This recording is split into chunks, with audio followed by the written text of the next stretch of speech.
सर्वांना नमस्कार.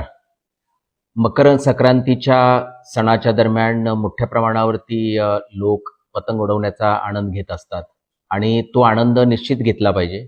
परंतु बऱ्याच वेळा पतंग उडवताना मांजाचा वापर केला जातो, की जो मांजा जो आहे तो अनेक अर्थानं जो आहे तो घातक आहे. बऱ्याच वेळा दुचाकी स्वाराला सुद्धा कधी-कधी काय होतं, की जखमा होतात किंवा कधी-कधी फेटल होतो. या मांजामुळं अनेक पक्षी जे आहेत तर ते अडकून त्यामध्ये मरण पावतात. कधी-कधी असा जो मांजा आहे जो आहे तर तो विद्युत तारेला चिटकून शॉर्ट सर्किटच्या घटना झालेल्या आपल्याला दिसतात. या संबंधामध्ये माननीय जिल्हाधिकारी महोदय यांनी एक मनाई आदेश पण काढलेला आहे. त्यामुळे मांजाचा वापर करणं, वाहून नेणं किंवा साठवणूक करणं याला प्रतिबंध करण्यात आलेला आहे.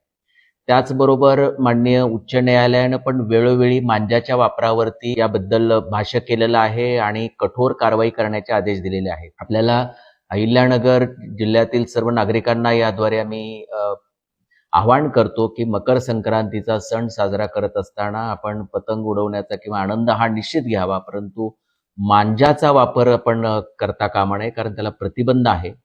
आपणही करू नये आणि इतरांना पण आपण त्याबद्दल अवगत करावं, अशा पद्धतीचं आवाहन आम्ही आपल्याला करतो. धन्यवाद.